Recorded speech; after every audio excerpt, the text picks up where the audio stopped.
So in this video, I want to discuss the viability of flying FPV through the AV out of the Runcam 3. So the thing that's prompted me to actually try this out is the introduction of this new Runcam split camera.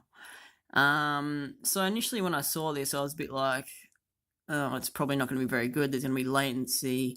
This kind of idea has been around for a while. And then I thought, hey, this idea has been around for a while. And the last time I tried it was with the Mobius. And yeah, I mean, at the time I decided no, the 1177 was a better option than the Mobius. But I decided, seeing as the Runcam 3 came with the AV out cable, I thought I'd give it a go and see what it was like. So what you see here is the HD footage from the flight that I did testing this out. So that's the Runcam 3, obviously. Pretty standard. In general, I'm actually really happy with the quality of this footage.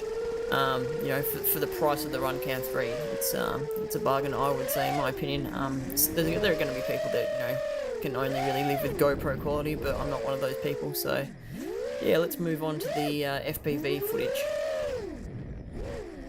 Actually, before I show you the FPV footage, I'll just mention that when I first tried this out, my MinimOSD, the voltage and stuff was actually displaying at the top of the screen instead of the bottom like it's supposed to. And I realized it's because my MinimOSD is set to use PAL because all of the other FPV cameras I've got run PAL. So what I actually did was, instead of messing around with the MinimOSD, I used the app for the Runcam and actually Bluetoothed in and change that TV mode there to PAL, so that's pretty easy to do.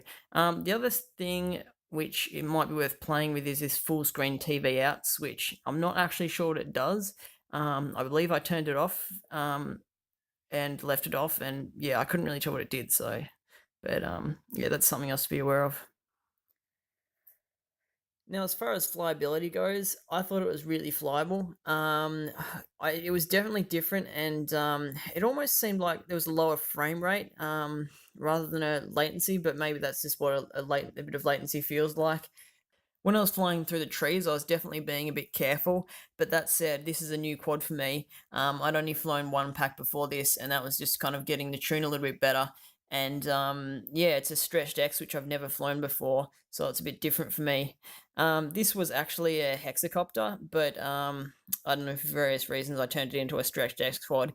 I've got footage of that, so if you guys want me to make a video of that, drop a comment below and I'll consider making a video on the hexacopter and now stretched X quad.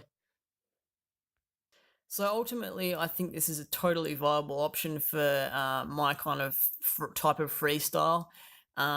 Not for racing, probably not, just because there is a kind of funny delay. I don't, maybe you could get used to it and race with it, I'm not sure. But it's actually, I don't know, I just really enjoyed the image. Definitely if you're just kind of cruising around, this is a great option, I think. And I'm also kind of on board the Runcam split hype train now. I sent a few reviews of it, and it just seems like an actual good idea. Like, you could make a really light quad. It's got so many features, and it's pretty cheap.